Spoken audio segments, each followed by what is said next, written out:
বাড়ির মধ্যে জুতপালা থাকলে কুকুরের গোস্ত রান দেওয়া যায় রান কোনোদিন বিটিরা বাগে পায়, বিটারা তো পাই না, আর বিটিরা তো দৈরেও দেখার সুযোগ পাবে না, ওই খাবে ওই সব জুতপালারা, বুঝছো। আসসালামু আলাইকুম রহমতুল্লাহ। টুক করে গাছি বাসমতি চাল ভিজাই নিলাম, লম্বা লম্বা বাত হয় এই চালি সেই চাল, এই হচ্ছে বাসমতি চাল। তা দুইয়ে ভিজাই থুয়ে দিলাম, দিয়ে মশলার কাছে চলে আসলাম। গাছিখানে কালো গোলমরিচ নিলাম, সাদা গোলমরিচ নিলাম, তারপরে স্টার মশলা, তারপরে জয়ফল জয়ত্রী সব আস্তে আস্তে মশলা নিয়ে ব্লেন্ডারে এরম ডক করে গুঁড়ো এরে নিছি, নিয়ে গুঁড়ো এরে থুয়ে এইবার চলে আসলাম কড়াইয়ের কাছে আর গ্যাসের কাছে।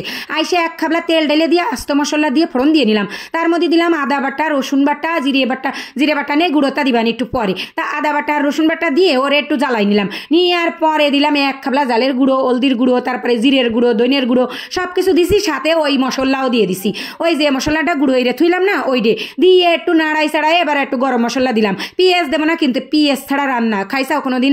আমি কিন্তু আজকে বিরিয়ানি রাঁধতে ফেলবো পেঁয়াজ ছাড়া। কবানে পেঁয়াজের দাম এত কমেছে, তা তুমি এত পেঁয়াজ না দিয়ে রাঁধতেছাও কিছু জানি। এইটা স্পেশাল বিরিয়ানি রাঁধতেছি, এইটা পেঁয়াজ ছাড়া, বুঝছো। ওই জন্য টমেটো দিয়ে নিলাম, তাও রাঁধতেছি এবার পোলট্রির গোস্ত দিয়ে। টমেটো কোটারে ভালো মতন দিয়ে একটু জ্বালাই নিয়ে এনে নুন দিয়ে দিলাম। নুন দিতে তো মনে ছিল না, তোমাদের সাথে বকতে সে নুনের কলা দিতে মনে ছিল না, তা একটু মনে এরে দিবা না।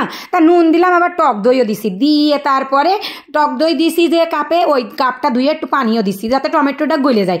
এইবার ওই মশলাটা ভালো মতন কষাই নিয়ে সে গোস্ত ওর মধ্যে দিয়ে দিলাম। গোস্ত দিয়ে নাড়াই ছাড়াই, গোস্ত তো সিদ্ধ হতে একটু টাইম লাগবে, এ কিন্তু পোলট্রি, তারপরেও এই ভাজা করে ফেলতে হবে। এ শুধু পোলট্রি, তাইতে বলে যে পেঁয়াজ ছাড়া খাচ্ছি, তাইতে বলে যে যেমনি সেমনি খাবো তা কিন্তু না, এত মজা লাগবে এই বিরিয়ানিটা, তা আমার কলি হবে না। তোমরা আমার রেসিপি দেখে যদি রাঁধতে খাইয়ে দাও তাহলে কমানে এইরাম রেসিপি আবার দাও।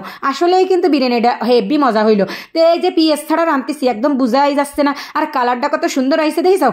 এই কথা কতি কিন্তু আলু দিয়ে ফেলাইছে, আলু দিয়ে সে গোস্ত দিয়ে ভালো মতন কষাই নিছি, কষাইয়ে গোস্তটা একদম ভাজা করে ফেলাইছি।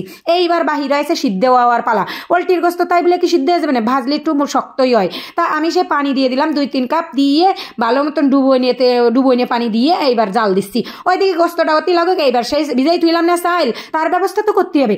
এই জন্য সেই পানি উতলাই পাতলাই ফুটোয়ে ওর মধ্যে একটু নুন আর কটা কাঁচা জিরে আর তেজপাতা দিয়ে ভালো মতন ওরে উতলাই পাতলাই ভাতটা রাঁধে নেবো।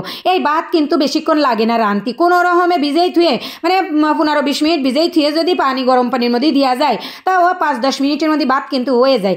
আবার ওর মধ্যে কটা দিলাম বাদাম আর মটরশুঁটি দিলাম, তাতে একটু দেখতে ভালো থাকবে না, বাদাম লাল আর মটরশুঁটি কটা সবুজ, তালি ভাত আসছে সাদা, কত রকমের হবে না চক্রা বকরা। এদিক কিন্তু গোস্তের জল শুয়ে গেছে, পানি একদম শেষ। এইবার ওই তেলের মধ্যে একটু ভাজা আসছে, আর ওই ভাতটা কিন্তু ফুটে গেছে। আমি পানি সেহে আইনে ওই দিয়ে দিলাম সেই গোস্তর উপরে ডাইলে, মটরশুঁটি তেজপাতা জিরে সব শুদ্ধ ডাইলে দিলাম, দিয়ে আর পরে ভাতটারে কড়াইয়ের মধ্যে ডক করে সুমানিরে বেলচা দিয়ে এর মধ্যে দিয়ে দিলাম গাছিখানে আলু বুখারা না থাকলে দিবা না, সমস্যা নেই, আমার ফ্রিজে পড়েছিল কান্তিলে বসে তাইতে বলে দিয়ে দিলাম।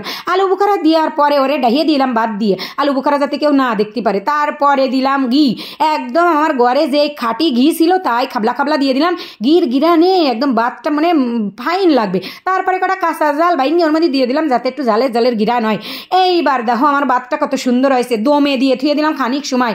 পোলাও ভাত সব সময় দমে দিয়ে থুয়ে দিলে ফাইন নয়, সেই দমের ঠেলায় ওগের জান বের হয়ে যায়, আবার ভাত ফুটে একদম নরম হয়ে যায়, সেই ভাত খাতে কিন্তু ফাইন মজা।